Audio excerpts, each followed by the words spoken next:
السلام علیکم ورحمۃ اللہ وبرکاتہ، نحمده ونصلی علی رسولہ الکریم، اما بعد فاعوذ باللہ من الشیطان الرجیم، بسم اللہ الرحمن الرحیم، رب اشرح لی صدری ویسر لی امری واحلل عقدۃ من لسانی یفقہوا قولی۔ لو أنزلنا هذا القرآن على جبل لرأيته خاشعا متصدعا من خشية الله وتلك الأمثال نضربها للناس لعلهم يتفكرون۔ ضرب الامثال کے سلسلے میں آج ہم ریاکاری کرنے والے کی مثال کے بارے میں پڑھیں گے۔ اس سے پہلے ہم نے اخلاص کے ساتھ اللہ کے راستے میں خرچ کرنے کے فوائد کے بارے میں مثال پڑھی۔ آج ہم دیکھیں گے کہ اس کے برعکس جو شخص ریاکاری سے کام لیتا ہے، احسان جتاتا ہے، دوسروں کو دکھ دیتا ہے کچھ دے کر، تو اس کا حال کیا ہے۔ ارشاد باری تعالیٰ ہے، یا ایھا الذین آمنوا لا تبطلوا صدقاتکم بالمن والأذى كالذي ينفق ماله رئاء الناس ولا يؤمن بالله واليوم الآخر فمثله كمثل صفوان عليه تراب فأصابه وابل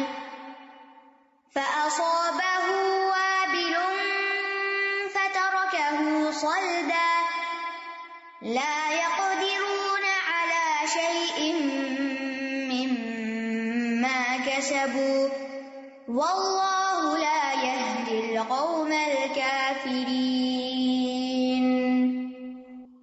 اے لوگو جو ایمان لائے ہو، اپنے صدقات کو احسان جتا کر اور اذیت دے کر ضائع مت کرو، اس شخص کی طرح جو اپنا مال لوگوں کو دکھانے کے لیے خرچ کرتا ہے اور اللہ اور یوم آخرت پر ایمان نہیں رکھتا، تو اس کی مثال اس چکنے پتھر کی مثال کی طرح ہے جس پر مٹی ہو، پھر اس پر تیز بارش پڑے تو اس کو صاف چٹان کی طرح چھوڑ دے، اور جو کچھ انہوں نے اجر کمایا اس میں سے کسی چیز پر بھی وہ قدرت نہ رکھیں گے، اور اللہ کفر کرنے والوں کو ہدایت نہیں دیتا۔ سورۃ البقرہ کے اس حصے میں خرچ کرنے اور خرچ کرنے والوں کے بارے میں بہت سی باتیں آئی ہیں۔ پچھلی آیت میں ہم نے دیکھا کہ اللہ سبحانہ تعالیٰ ان لوگوں کی مثال بیان کرتے ہیں جو اپنے مال اللہ کے راستے میں اخلاص کے ساتھ خرچ کرتے ہیں، تو ان کا یہ مال کس طرح بڑھتا ہے۔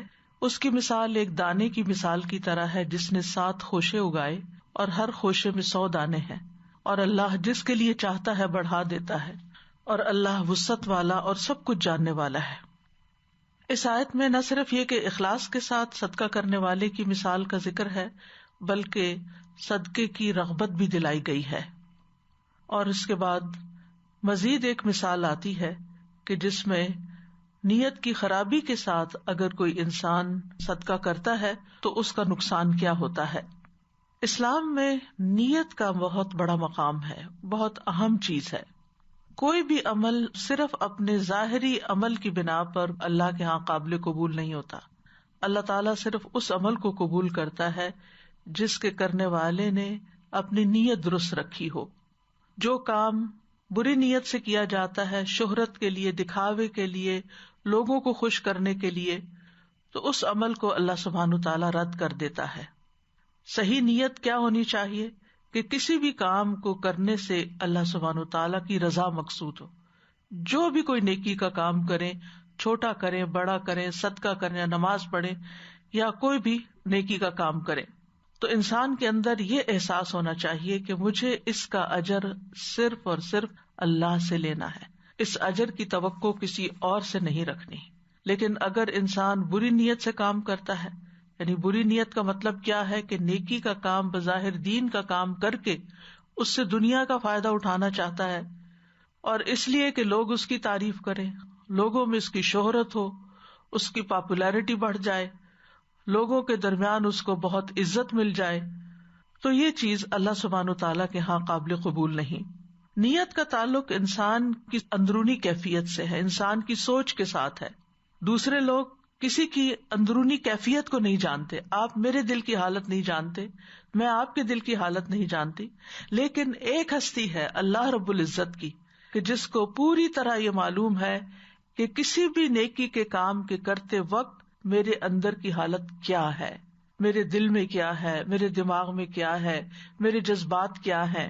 ہم لوگوں کو دھوکہ دے سکتے ہیں، لوگ ہمارے بارے میں غلط فہمی کا شکار ہو سکتے ہیں، لیکن ہم اللہ سبحانہ تعالیٰ کو دھوکہ نہیں دے سکتے، کیونکہ وہ ہر چیز کو خوب جاننے والا ہے، اور قیامت کے دن وہ ہر ایک سے اپنے علم کے مطابق ہی معاملہ کرے گا، اور ہر ایک کو وہی بدلہ دے گا جس کا وہ واقعی مستحق ہے۔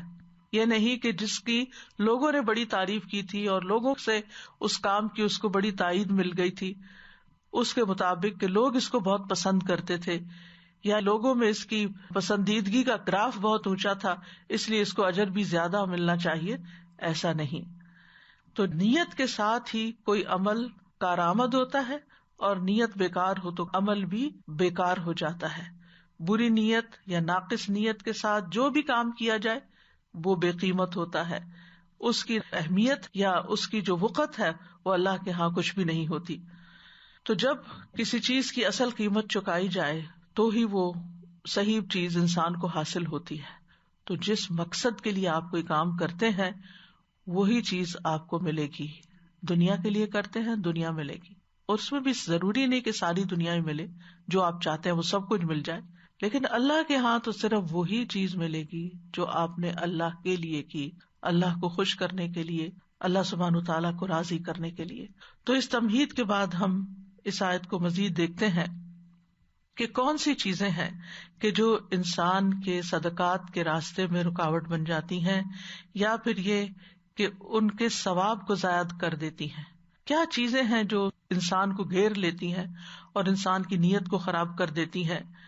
تو ایسی چیزوں کی نفرت دلاتے ہوئے ان کی وضاحت کر دی گئی کہ انسان اس سے باز آ جائے۔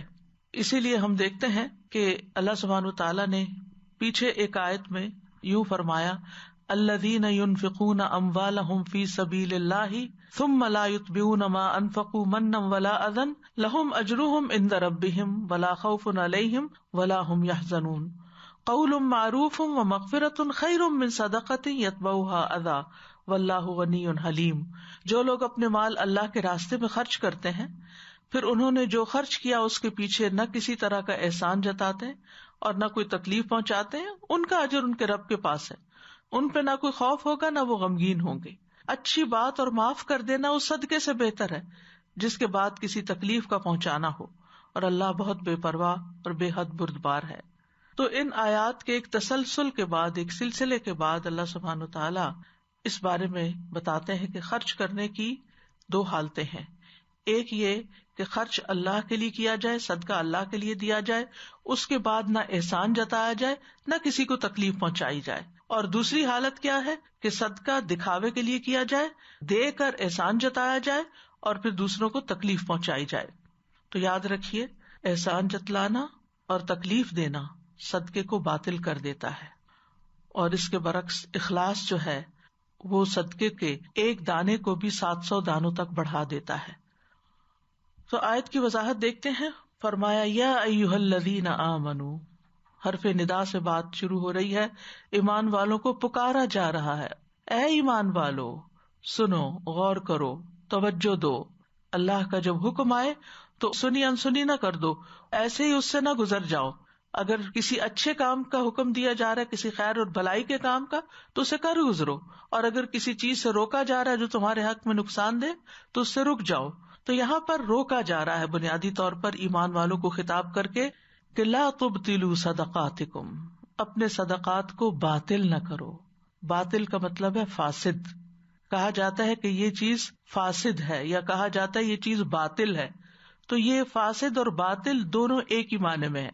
تو ہر وہ کام، ہر وہ عمل جس کے نتیجے میں کوئی اثر مرتب نہ ہو یا کوئی نتیجہ نہ نکلے اس کا، وہ فاسد ہوتا ہے۔ یعنی آپ نے ایک کام کیا، مثلا کھانا بنایا اور اس کو جلا دیا، تو کسی کے بھی کام نہ آیا، کسی کا بھی پیٹ نہ بھرا، کوئی اس کو چکھ بھی نہ سکا. اور بہت دفعہ آپ ایسے تجربات سے گزرتے ہیں. یا آپ نے کوئی چیز بنائی، مثلاً آپ نے گلاس میں کوئی چیز بھر کے رکھی اور اتنے میں گلاس آپ کے ہاتھ سے سلپ ہو گیا اور سب کچھ ٹوٹ پوٹ کے اسپل آؤٹ ہو گیا، ختم ہو گیا، تو اس سے آپ کو کوئی فائدہ نہ ہوا. تو باطل وہ عمل ہوتا ہے جس کا کوئی فائدہ مند نتیجہ نہ نکلے، یعنی جس سے کچھ حاصل نہ ہو، وہ بیکار ہو، فضول میں جائے. خواہ وہ عبادت کا کام ہو، جسے کہتے ہیں نا اس کی نماز باطل ہو گئی، تو کیا مطلب ہے کہ یہ نماز ادائی نہیں ہوئی یا اس کا کوئی اجر و ثواب بھی نہیں ملے گا. اسی طرح حقوق العباد میں بھی اگر آپ کوئی معاہدہ کرتے ہیں اور اس کو پورا نہیں کرتے تو وہ باطل ہو جاتا ہے، یعنی جس مقصد کے لیے وہ کانٹریکٹ کیا گیا تھا وہ پورا ہی نہیں ہوا.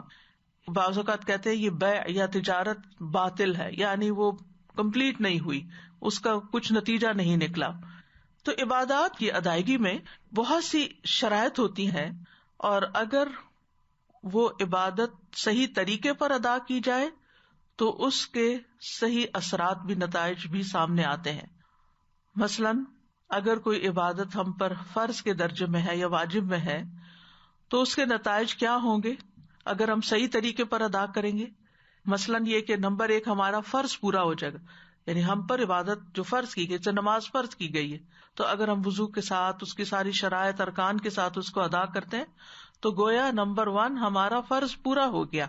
نمبر 2 یہ کہ صرف فرض پورا نہیں ہوا بلکہ اس کا اجر و ثواب بھی حاصل ہوگا.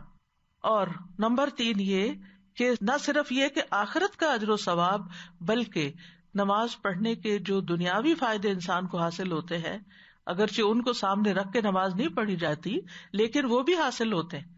مثلاً آپ وضو کرتے ہیں تو آپ پاک صاف ہو جاتے ہیں، آپ طہارت سے ہوتے ہیں تو آپ کے اندر ایک اچھی سکینت کی کیفیت ہوتی ہے. اسی طرح آپ جب نماز میں کھڑے ہوتے ہیں، ذکر کرتے ہیں، اس سے آپ کو سکون ملتا ہے. یہ دنیاوی فائدہ ہو رہا ہوتا ہے، اجر تو اپنی جگہ، لیکن ساتھ ساتھ آپ فائدہ بھی اٹھا رہے ہوتے ہیں. اسی طرح جب آپ مختلف ارکان کی ادائیگی میں اوپر نیچے ہوتے ہیں تو آپ کی ورزش بھی ہو رہی ہوتی ہے، اسٹریچز ایک طرح سے ہو رہے ہوتے ہیں، تو موومنٹس ہو رہی ہوتی ہیں. پھر وقت کی پابندی اور بے شمار دنیاوی فوائد ہیں جن کے لیے نماز نہیں پڑھی جاتی لیکن وہ ہوتے ہیں. اسی طرح زکوٰۃ ہے مثلاً، تو زکوٰۃ کی ادائیگی جو ہے وہ مال کو پاک کرتی ہے، فریضہ ادا کرتی ہے، آپ کے مال میں نشو و نما ہوتی ہے. پھر زکوٰۃ یا صدقات کے جو مزید فوائد ہیں کہ وہ مصیبتوں کو ٹالتا ہے، آپ کے رزق میں اضافے کا باعث بنتا ہے، جس کو آپ دیتے ہیں اس کے ساتھ آپ کے تعلقات اچھے ہوتے ہیں، آپ کو خوشی حاصل ہوتی ہے، ایک سکون ملتا ہے. تو یہ سارے فائدے حاصل ہوتے ہیں آپ کو. لیکن جب کوئی چیز باطل ہو جاتی ہے تو اس میں ہو سکتا ہے کہ وقتی طور پر آپ کو دنیاوی شہرت کو ملی، تھوڑی دیر کے لیے آپ کو بڑی تھرل ملی، اس کے بعد یہ کہ آپ بیٹھ گئے، بلکہ الٹا ریگریٹ اور ندامت اور دل کے اندر ایک پریشانی. یعنی یہی وجہ ہے کہ جب انسان اللہ کے لیے کام نہیں کرتا تو وہ کام اس کے لیے دیر پا خوشی کا باعث نہیں بنتا. آخرت میں تو خیر اس کے لیے ہے ہی کچھ نہیں، لیکن دنیا میں بھی وہ زیادہ فائدے کا نہیں ہوتا. تو بہرحال جب کوئی عمل باطل ہوتا ہے تو اس کا مطلب یہ ہے کہ ذمہ داری ہماری پوری نہیں ہوتی، ثواب حاصل نہیں ہوتا.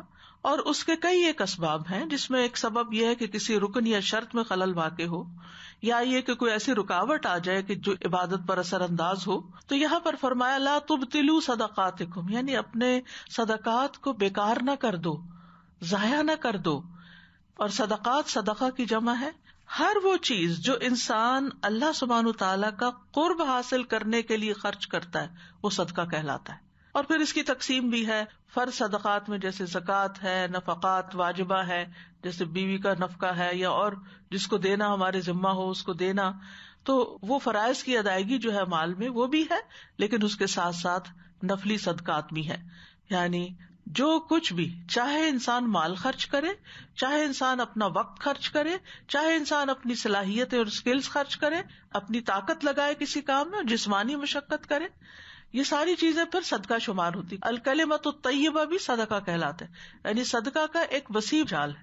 تو اس کا مطلب یہ نہیں کہ صرف اپنے مال کو ضائع نہ کرو، بلکہ اپنی ساری ایفرٹس کو اس طرح استعمال کرو کہ وہ آخرت میں تمہارے لیے بہت بڑے اجر کا باعث ہوں، اور ان کو اللہ سبحانہ تعالیٰ کی خوشنودی کے لیے خرچ کرو. اب کس چیز سے صدقات باطل ہوتے ہیں یا ضائع ہوتے ہیں؟ بالمن والاذی، ان دو بڑی چیزوں سے، من اور اذا سے. تو من کہتے ہیں اصل میں انعام کرنے کو، جیسے من اللہ علیہ، اللہ نے مجھ پر انعام کیا.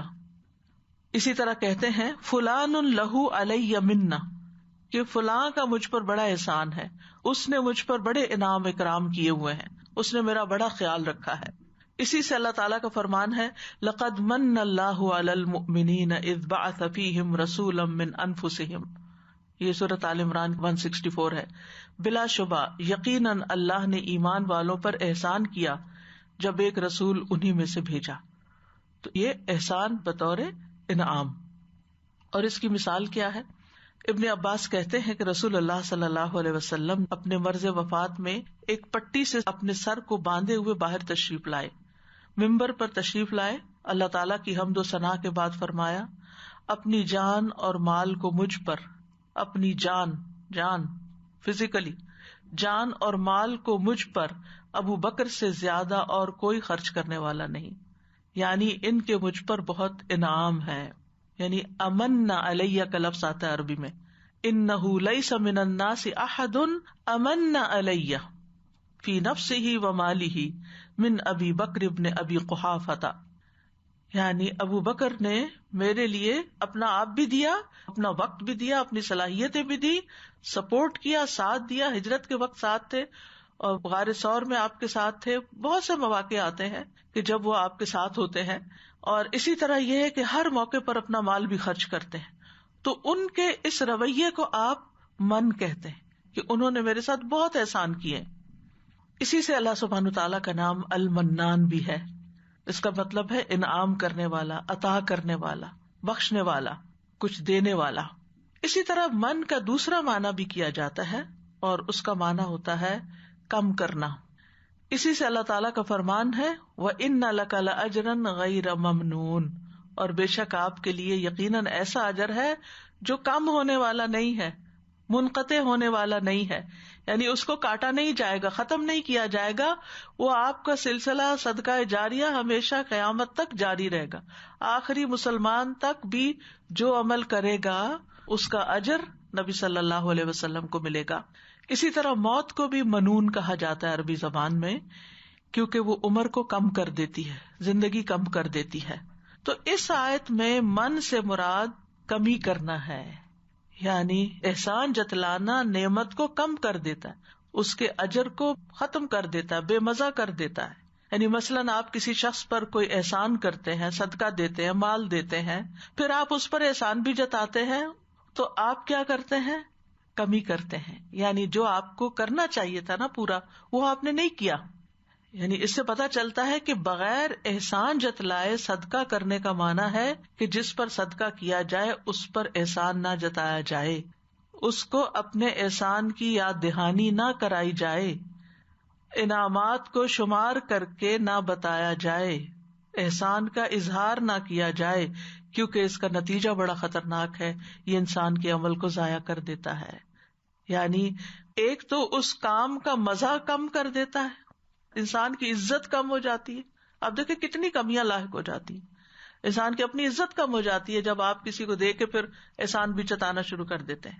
دوسرا یہ کہ اس کے جو آپ کو وقتی دنیا کے فائدے ملنے تھے وہ بھی کم ہو جاتے ہیں.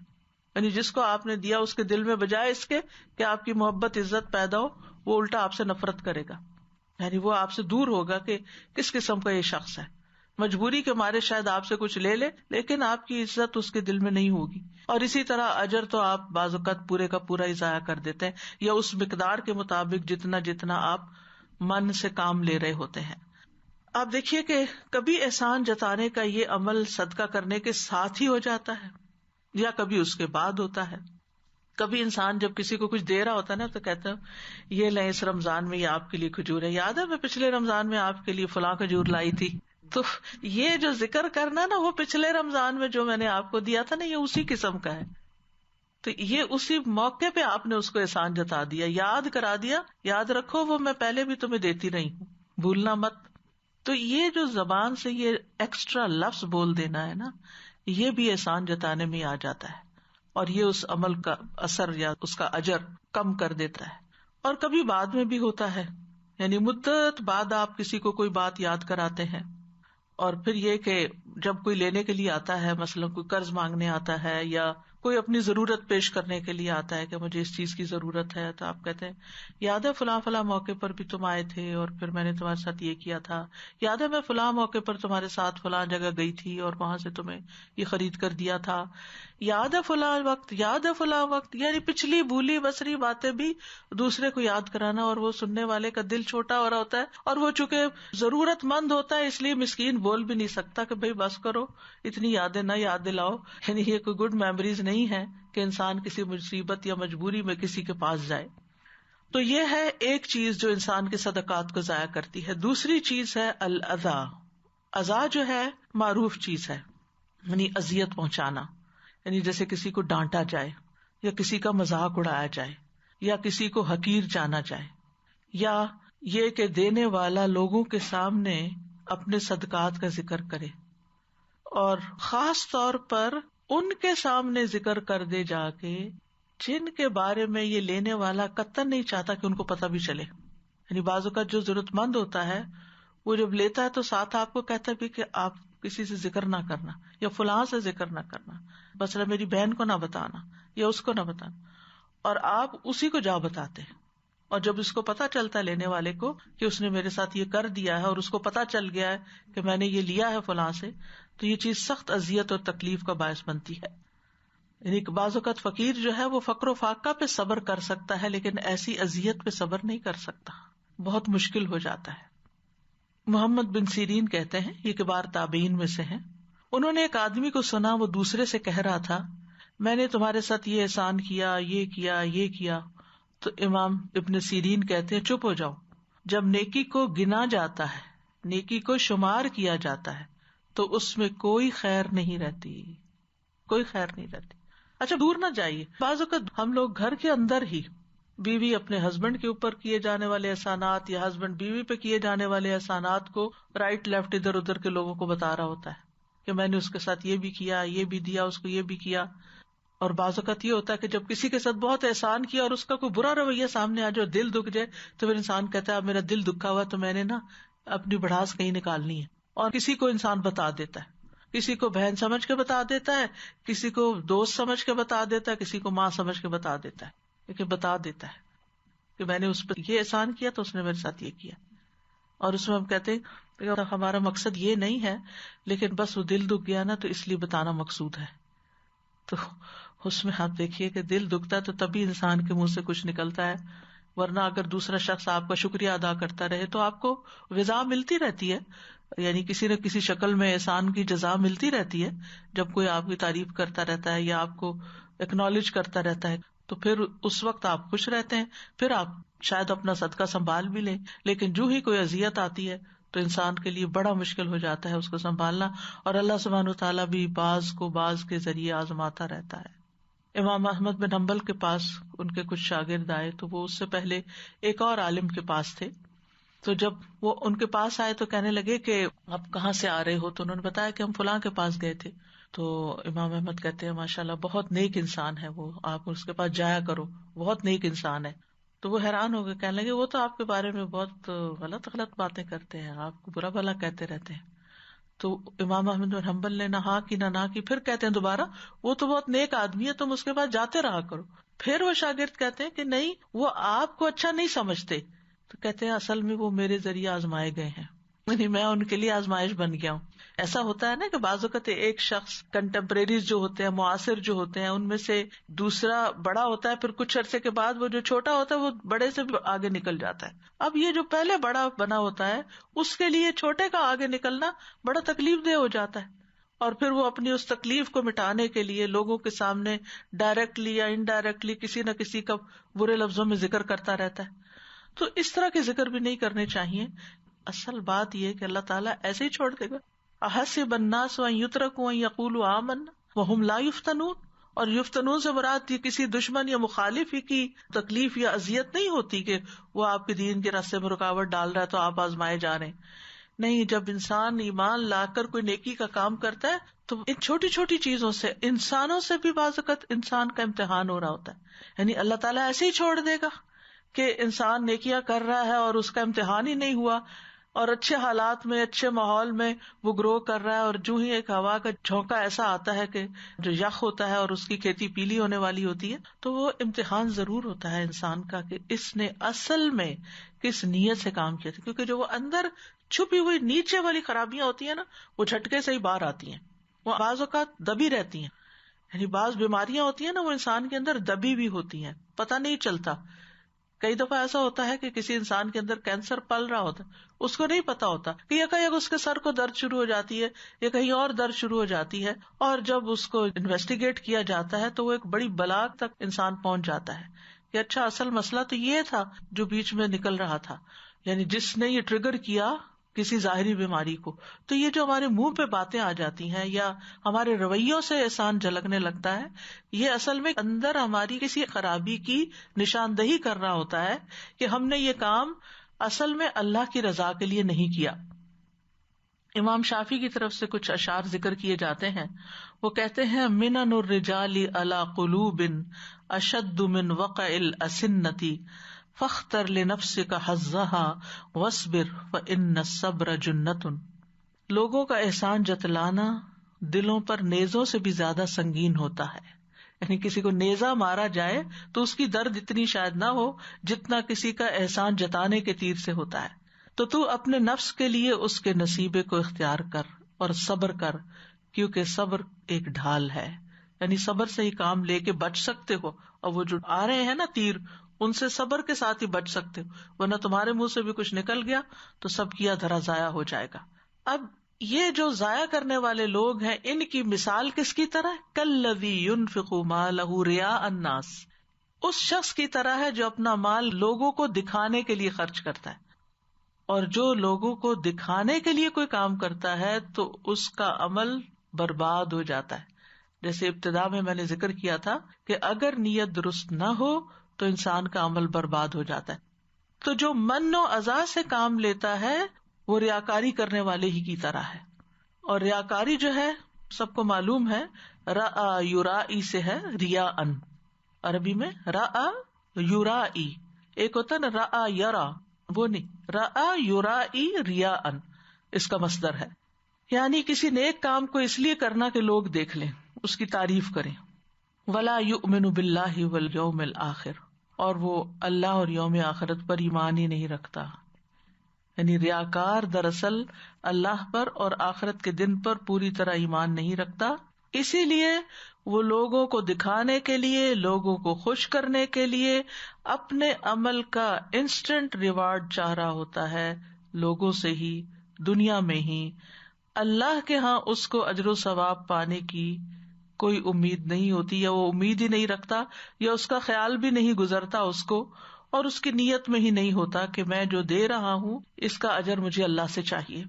تو ریاکار کی مثال کس طرح ہے؟ فَمَثَلُهُ كَمَثَلِ صَفْوَانٍ عَلَيْهِ تُرَابٌ, اس کی مثال ایک چٹان کی مثال کی طرح ہے, چکنے پتھر کی مثال کی طرح ہے جس پر مٹی پڑی ہوئی ہو. صفوان جو ہے صفوانت ان کی جمع ہے, اور صفوان صفا سے ہے, صاف صفا, یعنی بہت بڑا پتھر جو چکنا بھی ہو, یعنی اوپر سے ملائم پتھر ہوتے ہیں نا, ملائم اور چکنا پتھر جو ہے اس کو صفوان کہتے.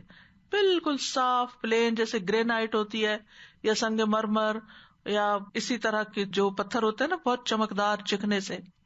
تو مطلب یہ ہے کہ یہ پتھر صاف ستھرا ہوتا ہے اور یہ دوسرے پتھروں کی نسبت بظاہر نرم بھی لگتا ہے. تو ایسے پتھر کے اوپر اگر تھوڑی سی بھی, مثلاً آپ دیکھیں کہ اگر آپ نے گھر میں ماربل کا فرش لگا رکھا ہے نا, جن لوگوں نے کبھی ماربل لگوایا ہو, یہاں تو اتنا رواج نہیں لیکن پاکستان میں اکثر ماربل لگواتے ہیں, تو اس میں کیا ہوتا ہے کہ تھوڑی سی بھی گرد اس میں بہت جلدی نظر آنے لگتی ہے, یعنی اس کی مینٹیننس بڑی مشکل ہوتی ہے. تو اس کے اوپر وہ جو گرد ہوتی ہے یا غبار ہوتا ہے وہ فوراً نمایاں ہو جاتا ہے. ٹھیک ہے, تو اس پتھر کی مثال دی گئی, کسی بھی پتھر کی مثال نہیں دی گئی, یا کسی پہاڑ کی مثال نہیں دی گئی, چکنے پتھر کی مثال دی گئی ہے. اور پھر جب اس کو صاف کیا جاتا ہے تو عام فرش کے مقابلے میں وہ چمکدار بھی بہت نظر آتا ہے, کرسٹل کلیئر, اس میں شکل بھی دیکھی جا سکتی. فَأَصَابَهُ وَابِلٌ, تو اس کو تیز بارش پہنچے، یعنی زیادہ پانی والی بارش پہنچے. وابل زوردار بارش کے لیے آتا ہے، یعنی پتھر پہ مٹی پڑی اور اس پتھر کے اوپر تیز بارش بھی آ گئی، وابل آ گئی. اخزم وبیلا کا لفظ بھی قرآن میں آتا ہے، وبیل، اور وبال کا لفظ بھی آتا ہے، وذاقوا وبال امرہم. فترکہ صلدا، تو سلد کہتے ٹھوس پتھر کو، تو اس نے اس کو بس ٹھوس پتھر ہی کی طرح چھوڑ دیا، وہ مٹی اوپر سے سب بہہ گئی. کیونکہ سلد جو ہوتی ہے وہ کچھ اگاتی نہیں، نہ اس کے اندر کچھ جاتا ہے نہ اس سے باہر کچھ نکلتا ہے، اس لیے یہاں سلد کی مثال دی جا رہی ہے. یعنی زمین کو اس پتھر سے تشبیہ دی گئی جو پتھر نباتات نہیں اگاتا. پہاڑی علاقوں میں آپ نے دیکھا ہوگا کہ کچھ پتھروں پہ درخت بھی اگے ہوئے ہوتے ہیں، پہاڑوں پہ درخت ہوتے ہیں، بہت گرینری ہوتی ہے، تو وہ کچھ نہ کچھ اگاتے ہیں. لیکن کچھ پتھر ایسے ہوتے ہیں کہ اگر آپ دیکھیں تو حیران ہو جائیں. جب میں پہلی دفعہ مکہ گئی تو مئی کا مہینہ تھا، سخت گرمی تھی، اور اتنی شدید گرمی شاید زندگی میں کبھی نہیں میں نے محسوس کی تھی. تو ہم ایک سڑک پہ جا رہے تھے تو سائڈ پہ جو پتھر تھے وہ اتنے چکنے اور گرم، یعنی میرے دل میں خیال ہے یہاں لوگ بستے ہیں، یہاں لوگ رہ سکتے ہیں، یعنی اتنی شدید گرمی میں. اور اتنے چٹیل پتھر، کوئی گرینری نہیں ان کے اوپر، کوئی گھاس نہیں، کوئی مٹی نہیں، کچھ نہیں، پتھر کے پتھر. تو ایسے پتھروں میں کچھ اگتا نہیں ہے، چاہے بارش ہو بھی سارا پانی بہہ جاتا ہے، چند سیکنڈ کے اندر بالکل ڈرائی ہو جاتے ہیں، جیسے پہلے تھے ویسے ہی ہو جاتے ہیں. یعنی وہ جیسے پہلے چمک رہے تھے نا، دکھاوا ہو رہا تھا ان کا، وہ دوبارہ شروع ہو جاتا ہے. لا يقدرون على شيء مما كسبوا، وہ کسی چیز پر بھی قدرت نہیں رکھتے اس میں سے جو انہوں نے کمائی کی، محنت کی.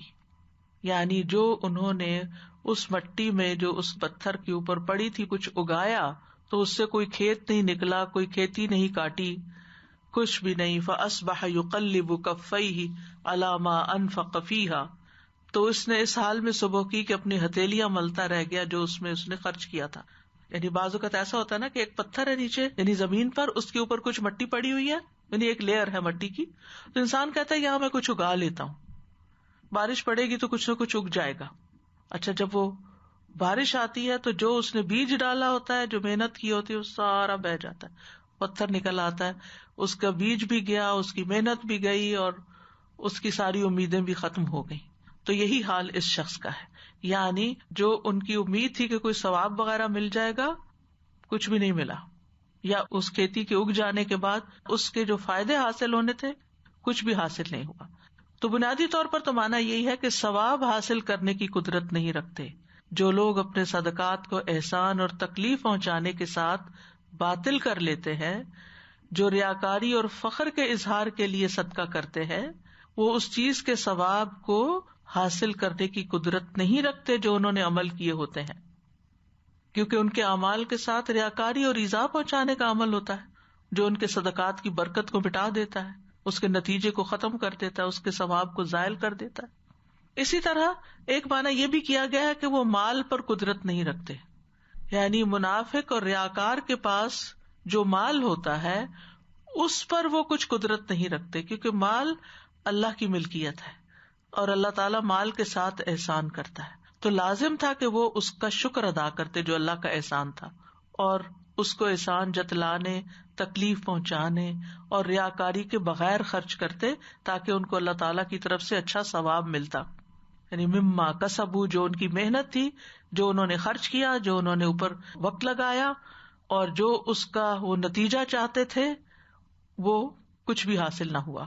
واللہ لا یہدی القوم الکافرین، اور اللہ کافر قوم کو ہدایت نہیں دیتا.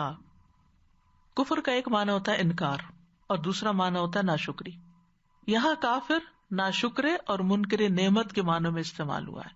یعنی جو شخص اللہ کی دی ہوئی نعمت کو اس کے راستے میں اس کی رضا کے لیے خرچ کرنے کی بجائے لوگوں کو خوش کرنے کے لیے خرچ کرتا ہے، یا اگر اللہ کے راستے میں کچھ مال دیتا بھی ہے اور نیت اللہ کو خوش کرنے کی ہے لیکن اذیت دینے لگتا ہے اور احسان جتانے لگتا ہے، تو ایسا شخص جو ہے وہ کبھی بھی سیدھے راستے پہ نہیں ہو سکتا، وہ کبھی بھی اپنی منزل تک نہیں پہنچ سکتا، وہ اس کا کوئی اجر و ثواب نہیں پا سکتا.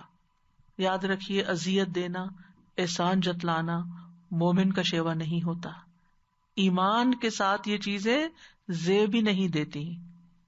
یعنی یہ کہنا کہ واللہ لا یہدی القوم الکافرین میں اس بات کی طرف اشارہ ہے کہ ریاکاری اور احسان جتانا جو ہے اور سائل کو اذیت دینا یہ مسلمان کی خصوصیات نہیں ہوتی، یہ تو کافروں کی خصوصیات ہیں. یہ کام مومن کے شایان شان نہیں ہے، کسی ایمان والے سے یہ توقع نہیں کی جا سکتی. ایسے لوگوں کو اللہ تعالی توفیق ہی نہیں دیتا کہ پھر وہ کوئی اچھا کام اس کے لیے کر سکیں. اور اسی طرح اگر کافرین کو کفر اکبر کے معنوں میں لیا جائے تو بھی کیا معنی ہوگا کہ جن لوگوں پر کلمہ عذاب ثابت ہو گیا ہے وہ پھر ایمان نہیں لاتے، ان کو ہدایت نہیں ملا کرتی.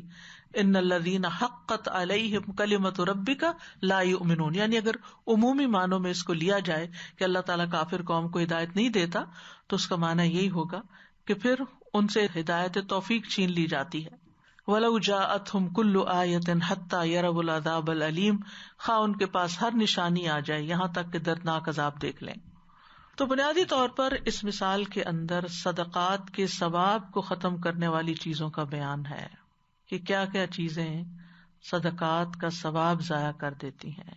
صدقہ جو ہے ایک عبادت ہے اور عبادت صرف اللہ کی رضا کے لیے کی جاتی ہے، اسے ضائع نہیں کرنا چاہیے. اللہ سبحانہ وتعالی مثال کے ذریعے بات کو مزید واضح فرما رہے ہیں کہ وہ لوگ جو اپنا مال لوگوں کو دکھانے کے لیے خرچ کرتے ہیں ان کی حالت پتھر کی حالت کی طرح ہے جس پر مٹی ہے. ٹھیک ہے، مٹی اس کو ڈھانپے بھی ہوتی ہے، دیکھنے والا سمجھتا ہے کہ بڑی زرخیز مٹی اور کاشتکاری کے لیے بڑی عمدہ ہے، لیکن جب وہ اس میں کاشت کرتا ہے اور زور کی بارش آتی ہے تو بارش سے تو توقع یہ ہوتی ہے کہ یہ اور پھلے پھولے گی، لیکن بارش نے تو الٹا کام کر دیا، ہر چیز صفا کر کے رکھ دی اور پتھر بھی صفا کر دیا. تو اسی طرح یہ سارے امور انسان کی کوششوں کی صفائی کر دیتے ہیں، اس کو کسی نتیجے تک نہیں پہنچنے دیتے. اس میں آپ دیکھیے کہ چکنے پتھر پر پڑی ہوئی مٹی جو ہے یہ وہ وقتی خیرات اور صدقات ہیں جو وقتی طور پر نظر آتے ہیں. ٹھیک ہے، اور احسان جتانا اور اذیت پہنچانا جو ہے یہ وہ اس بارش کی طرح جو آ کے ان صدقات کو بہا کے لے جاتے ہیں. ٹھیک ہے، مٹی جو ہے ان چیزوں کو قبول کرتی ہے، پانی جذب کر لیتی ہے، بیج لے لیتی ہے، پھر اس کے بعد اگاتی ہے، یعنی اس کے بہت سارے کام ہوتے ہیں. لیکن اگر مٹی ہی بہہ جائے تو پھر ہاتھ میں کیا آئے گا؟ یعنی مٹی کیا ہے؟ وہ صدقات ہیں جو وقتی طور پر پڑے پتھر کے اوپر یا صدقات دیے تو وقتی ایک شان و شوکت ہو گئی، خیر کی امید لگ گئی، احسان ریاکاری اور یہ ساری چیزیں آئیں، سارا کچھ لے گئی، اب کچھ بھی ہاتھ میں نہ آیا. مٹی کتنی خوبصورت، کتنی بہترین فائدہ مند چیز ہے کہ جس سے بہت کچھ حاصل ہو سکتا تھا. یعنی ان صدقات سے بہت فائدے ہوتے، اللہ کی رضا حاصل ہوتی، فرائض ادا ہوتے، آخرت میں درجات بلند ہوتے، دنیا کی وبائیں دور ہوتی. لیکن یہاں تو مٹی ہی چلی گئی ساری. جب مٹی ہی چلی گئی تو اس کے ساتھ اس کے سارے فائدے بھی رخصت ہو گئے، کچھ ہاتھ میں نہ آیا.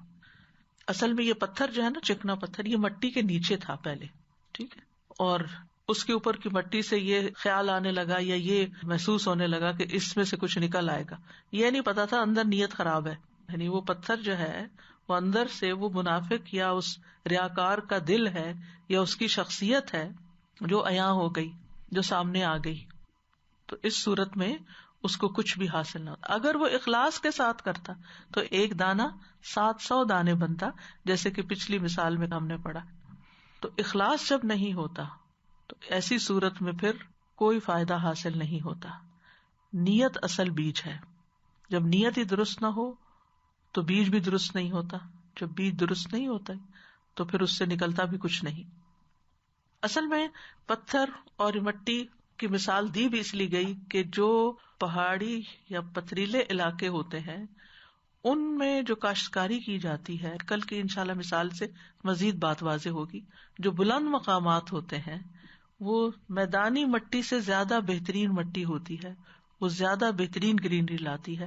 کیونکہ جو میدانی علاقوں میں بارش پڑتی ہے نا تو اس سے کیا ہوتا ہے، کیچڑ ہو جاتا ہے، زمین کے اندر پانی چلا جاتا ہے، بعض کے جڑوں میں بیٹھ جاتا ہے. جب وہ جڑوں میں پانی بیٹھتا ہے تو اس سے جو پھل نکلتا ہے وہ اتنا میٹھا نہیں ہوتا.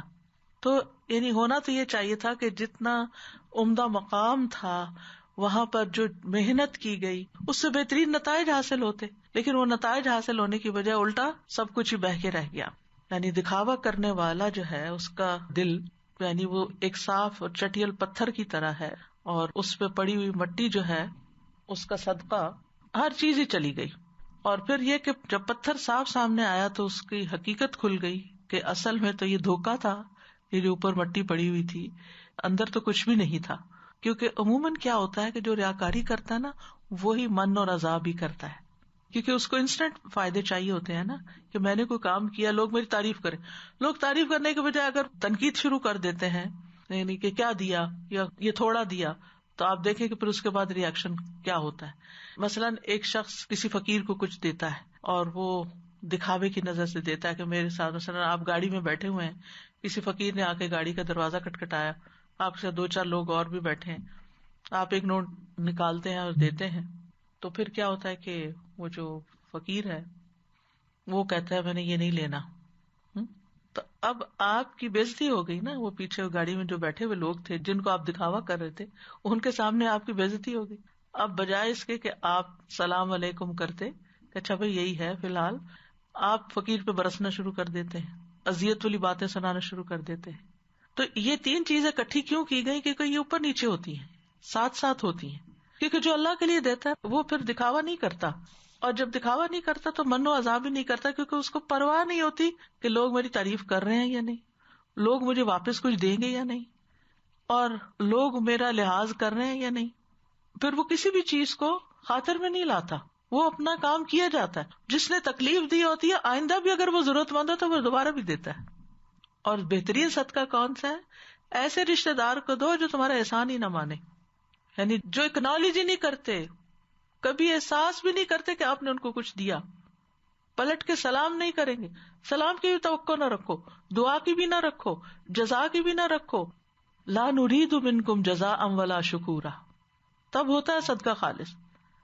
تو اس مثال میں ایک اور بات بھی پائی جاتی ہے کہ یہ اس طرح کے کام ہے من و عزا اور ریا کہ جس سے اعمال بہت جلدی ضائع ہوتے ہیں، بہت جلدی ویسٹ ہوتے ہیں. جیسے آتا ہے نا مثل الذین کفروا بربہم اعمالہم کرماد اشتدت بہ الریح فی یوم عاصف. ان لوگوں کی مثال جنہوں نے اپنے رب کے ساتھ کفر کیا، یعنی انکار کر دیا کہ رب کے لیے دیا ہی نہیں، ان کے اعمال اس راہ کی طرح ہیں جس پر آندھی والے دن میں ہوا بہت سخت چلی تو پھر کیا ہوا، سب کچھ اڑا کے لے گئی. اسی طرح اس مثال سے یہ بات بھی پتہ چلتی ہے کہ جس طرح دیگر عبادات کے کرنے کے لیے کچھ شرائط ہیں، اسی طرح صدقے کی بھی شرائط ہے. جیسے نماز کی 2 شرائط ہے، ایک شرط ہے وضو اور طہارت، اور دوسری ہے کہ نماز میں کسی سے باتیں نہیں کرنی، کھانے پینے سے پرہیز کرنا ہے. اگر کوئی وضو ہی نہ کرے تو نماز ہی نہیں ہوگی. وضو کے بعد نماز شروع کی لیکن 1 رکعت کے بعد بول دیا بیچ میں تو پھر کیا ہوگا، نماز ضائع ہو جائے گی. اسی طرح صدقات کی بھی 2 شرائط ہے، ایک یہ ہے کہ اخلاص کے ساتھ نیت کرے، اس کے بغیر صدقہ نہیں ہوتا، اور دوسرا یہ ہے کہ پھر من و عزا سے پرہیز کرے، بیچ میں کوئی بول نہ بول دے. یعنی صدقہ اس وقت تک ہی محفوظ رہے گا جب دینے کے بعد کسی کو اذیت نہ دی اور احسان نہ جتایا. تو احسان جتلانا چاہے زبان سے ہو چاہے عمل سے ہو، دونوں طرح ہی برا ہے.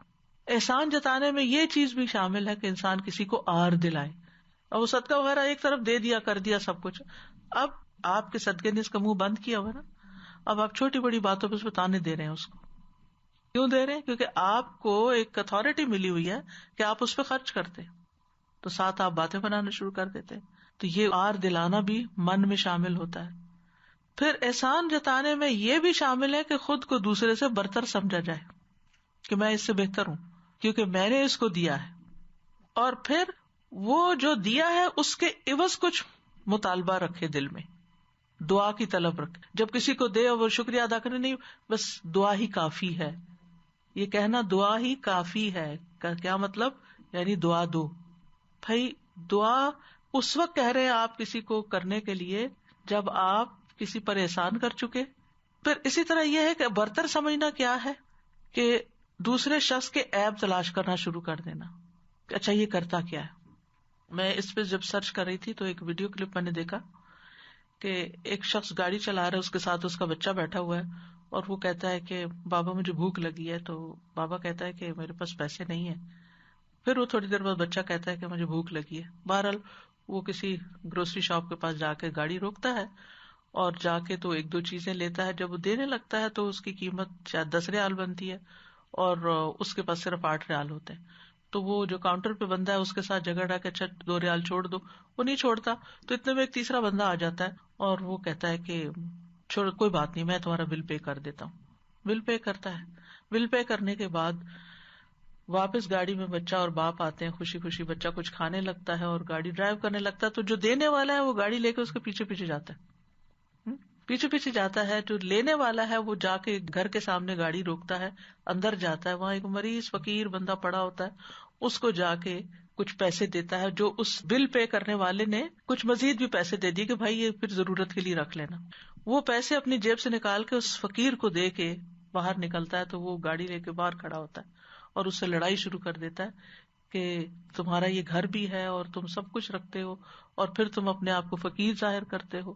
تو بعض اوقات یہ ہوتا ہے کہ ہم دے کے دوسرے پہ نظر رکھ لیتے ہیں, اچھا اب اس کے پاس کیا ہے, اس نے کیا رکھا ہوا ہے, یہ کس کو کیا دے رہا ہے, کہاں جا رہا ہے, کہاں آ رہا ہے, یہ پہنا ہوا کیا ہے اس نے, یعنی اتباع کرنا اس کا.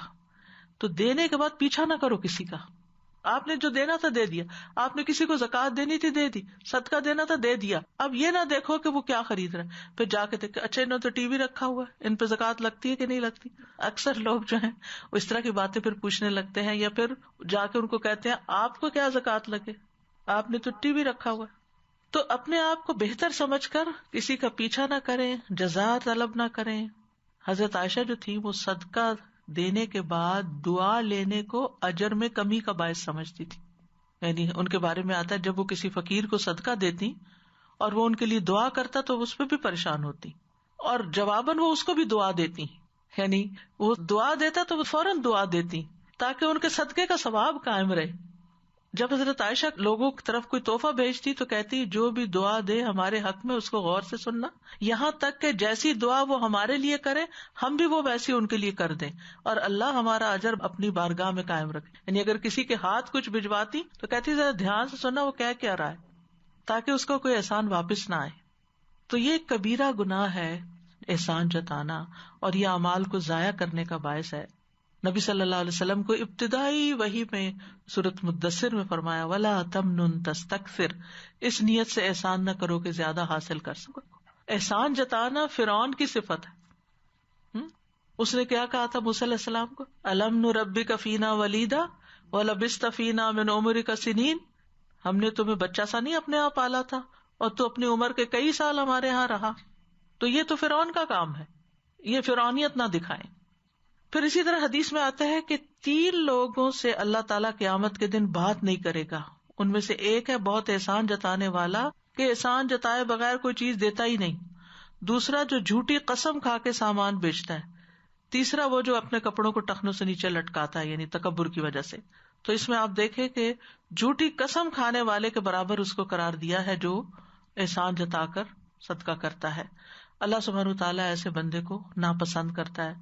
ابو ذر کہتے ہیں میں نے رسول اللہ صلی اللہ علیہ وسلم سے پوچھا وہ کون لوگ ہیں جن سے اللہ نفرت کرتا ہے؟ آپ نے فرمایا وہ تاجر جو قسمیں کھاتا ہے, یا وہ بیچنے والا جو قسمیں کھاتا ہے, اور وہ بخیل جو احسان جتاتا ہے, اور وہ فقیر جو تکبر کرتا ہے. نبی صلی اللہ علیہ وسلم نے فرمایا 3 لوگوں کی نہ فرضی عبادت قبول ہوتی ہے نہ نفلی, نافرمان اور بدسلوک انسان, احسان جتانے والا اور تقدیر کو جھٹلانے والا.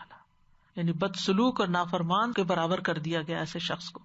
احسان جتانے والے کے لیے دردناک عذاب کی بھی بشارت ہے. ایک حدیث میں نبی صلی اللہ علیہ وسلم نے فرمایا احسان جتلانے والا, ماں باپ کا نافرمان اور عادی شرابی جنت میں نہیں جائیں گے.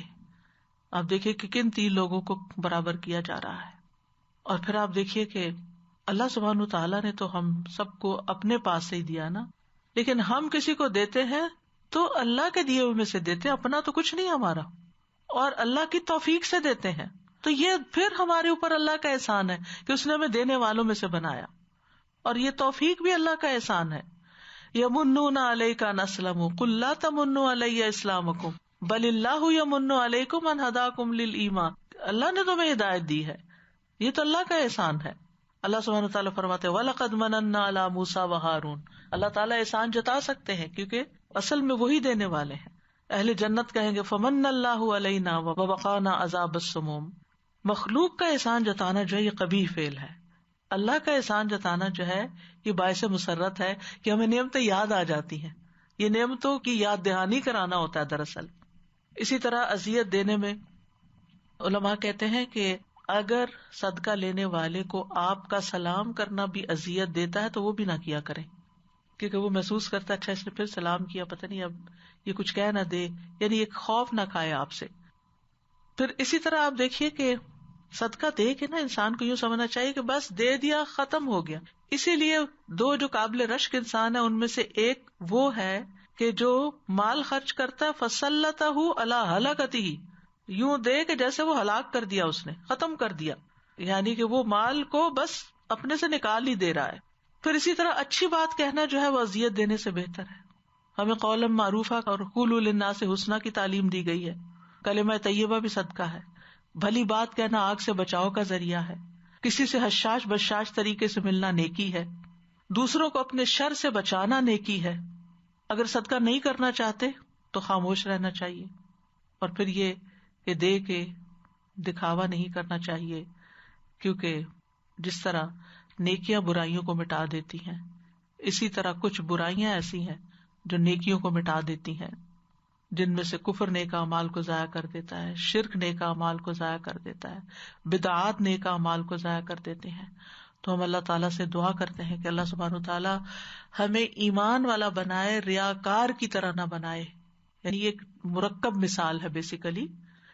یعنی مرکب مثال کا مطلب یہ ہے کہ پہلے احسان جتانے والے اور اذیت دینے والے کو ریاکار کی طرح کہا گیا، ریاکار جیسا کہا گیا، اور پھر ریاکار کی آگے مزید مثال دی گئی. ٹھیک ہے، تو ایک مثال میں دو مثالیں اکٹھی ہیں. تو اللہ سبحانہ وتعالیٰ ہمیں ان تینوں چیزوں سے محفوظ رکھے. اللہ سبحانہ وتعالیٰ کے نام المنان کے واسطے سے دعا کرنی چاہیے. اللہم لا الہ الا انت المنان بدیع السماوات والارض ذی الجلال والاکرام. اے اللہ، تیرے علاوہ کوئی معبود نہیں، تو بہت احسان کرنے والا ہے، آسمان و زمین کو پیدا کرنے والا ہے، عزت و جلال والا ہے. یا رب، ان ناموں کا واسطہ دے کر جو دعا کی جاتی ہے تو قبول فرماتا ہے. اے اللہ، تو ہمیں اخلاص کے ساتھ ہر نیک عمل کرنے کی توفیق دے. عبادت کا کوئی بھی جو کام ہو ہم خالص تیری رضا کے لیے کریں. ہم لوگوں پر احسان جتانے والے نہ ہوں، دکھ دینے والے نہ ہوں. یا رب، تو ہمیں ہر طرح کی ریاکاری اور دکھاوے سے محفوظ رکھنا. اللہم انی اسألک علما نافعا ورزقا طیبا وعملا متقبلا. اے اللہ، میں تجھ سے فائدہ دینے والے علم، پاکیزہ رزق اور قبول ہونے والے عمل کا سوال کرتا ہوں. یا رب، ہمیں علم نافع عطا فرما، یہ علم ہمارے عمل کا حصہ بن جائے اور اخلاص کے ساتھ اسے آگے پہنچانے کی توفیق دے، اور ہمیں ریاکاری سے محفوظ رکھ. اللہم انی اعوذ بک من العجز والکسل والجبن والبخل والحرم والقسوۃ والغفلۃ والعیلۃ والذلۃ والمسکنۃ واعوذ بک من الفقر والکفر والفسوق والشقاق والنفاق والسمعۃ والریاء واعوذ بک من الصمم والبکم والجنون والجذام والبرص وسیء الاسقام. اللہم انی اعوذ بک من منکرات الاخلاق والاہواء. اے اللہ، میں تجھ سے برے اخلاق، برے اعمال اور بری خواہشات سے پناہ مانگتا ہوں. اللہم انی اعوذ بک ان اشرک بک وانا اعلم واستغفرک لما لا اعلم. یا اللہ، ہر شرک اکبر اور شرک اصغر سے ہمیں محفوظ رکھنا. اے اللہ، میں تیری پناہ چاہتا ہوں اس بات سے کہ میں جان بوجھ کر تیرے ساتھ کسی کو شریک کروں، اور جو میں نہیں جانتا اس کے لیے بھی تجھ سے مغفرت کا طالب ہوں. یا رب العالمین، اگر میں نے کسی بھی انسان کو برا بھلا کہا ہے، کسی پہ لعنت کی ہے، کسی کو کوئی سزا دی ہے، تو اسے اس کے لیے رحمت، پاکیزگی اور قرب کا ذریعہ بنا دے کہ وہ قیامت کے دن تیرے قریب ہو. ربنا تقبل منا انک انت السمیع العلیم وتب علینا انک انت التواب الرحیم. وصلی اللہ تعالی علی خیر خلقہ محمد وعلی آلہ واصحابہ واہل بیتہ اجمعین برحمتک یا ارحم الراحمین. لو أنزلنا هذا القرآن على جبل لرأيته خاشعا متصدعا من خشية الله وتلك الأمثال نضربها للناس لعلهم يتفكرون. الحمدللہ، جزاک اللہ خیر استاذہ جی. سب سے پہلے تو ایک مانگنے والے کی بھی فیلنگ محسوس ہو رہی تھی کہ جو مانگ رہا ہوتا ہے وہ کتنا مجبور ہوتا ہے. کبھی کسی سے ادھار مانگنا پڑے یا کسی کو کسی کی خاطر، جیسے عائشہ رضی اللہ تعالیٰ اکثر لوگوں سے لے کے پھر آگے دیتی بھی تھی. ان کی فیلنگز بہت پریشیس ہوتی ہیں. وہ پتہ نہیں کس طرح سے اپنے آپ کو اکٹھا کر کے مانگنے آتے ہیں اور دوسرے جو ہیں وہ ان کو جھڑک دیتے ہیں. تو دوسری بات یہ تھی کہ بعض کو بعض سے آزمایا جاتا ہے، اور صحیح بات ہے، یہ آزمائش اتنی عجیب و غریب آزمائش ہے. اس وقت انسان کے اندر خود بخود تکبر آ جاتا ہے کہ ہاں میرے پاس تو ہے، اور اپنی وہ دولت بھی نظر آتی ہے، وہ چیزیں بھی نظر آتی کہ یہ میں دے سکتا ہوں یہاں پہ، اور یہاں میں دے سکتا ہوں، لیکن پھر اپنی وہ لالچ بھی نظر آ جاتی ہے. یا بعض اوقات ایسی باتیں دوسروں کے بارے میں کر دیتے ہیں، ہائے بیچارے بس ایسے ہی ہیں، یہ تو کچھ کرتے نہیں، نکمے ہیں.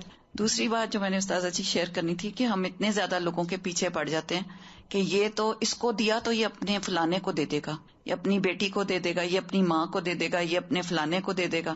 پیچھا کرتے ہیں نا. اب کرتا کیا ہے؟ جو میں نے دیا تھا اس سے کیا کرے گا آگے؟ پیچھے گاڑی لگا لیتے ہیں تاکہ چیک کریں کہ اب یہ جا کہاں رہا ہے، کہاں سے آیا ہے. بہت زیادہ تفتیش شروع کر دیتے ہیں نا پھر. حالانکہ چور کو دیا تھا جو صدقہ، وہ بھی قبول ہو گیا تھا.